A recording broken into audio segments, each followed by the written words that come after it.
Good afternoon, everybody. Thank you. You got it warmed up for me.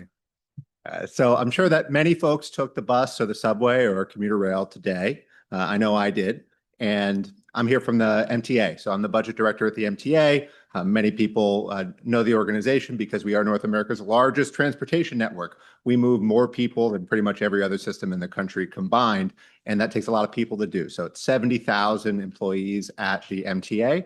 And part of our challenge at the Office of Management and Budget is to figure out how do we deliver the high quality, reliable service that the region deserves and do it in a way that we can keep costs affordable for taxpayers, but also fare payers. Because of our large scale, we rely more than any other transportation system in America on fares from riders. And we have to control our costs so we can keep those fares as affordable as possible. So that's where we need help. I can advance this. There we go. So the person that if you took public transportation drove your vehicle might not have been the person that was supposed to be driving your vehicle. That's not because there was an imposter. It's because across 20,000 revenue vehicle operators, people call out sick every day. The problem is a different number of people call out sick every day. So what happens when an operator wakes up and they're sick and they can't come to work to drive the bus or drive the train that they were supposed to drive?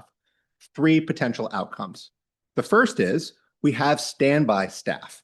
Every day we have people who don't have an assigned run, but their job is to be on standby in case they're needed. If we run through that list, it's called our extra list, then we have to try to backfill that shift on overtime, which costs additional money. We have to pay time and a half.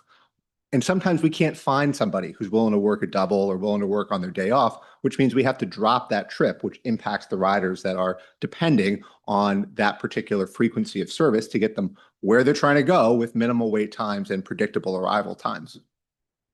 So it seems like a simple problem.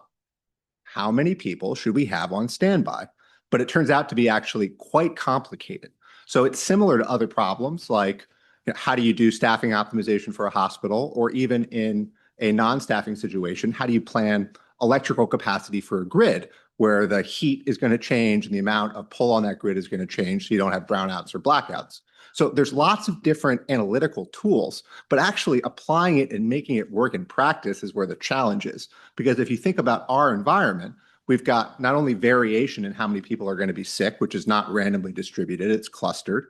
We also have different economics.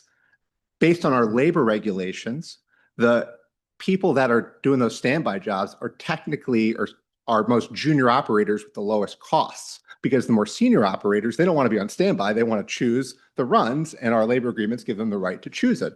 And our labor agreements also limit fungibility. You can't just take this person over here and have them do this run over there because they might be covered by a different bargaining unit. So actually figuring out how to take the analytical approaches and make them work in a practical context is very complicated. But the stakes are really high, right? Across billions of dollars in staff costs for revenue vehicle operators, getting this plus or minus 5% right is a $100 million problem. And it impacts 1.9 billion rides every year, where if we have to drop that trip, we're going to strand those riders and they're going to have to wait for the next trip. So we really need help because this opportunity is very real. Every time we set a service schedule, we're making assumptions. And the more decision support we can get to make the right assumptions, the better we're going to be able to balance service reliability and affordability. So thank you all for your time, and I hope some useful collaborations will come out of this. It's a really important problem, and it's a complicated one.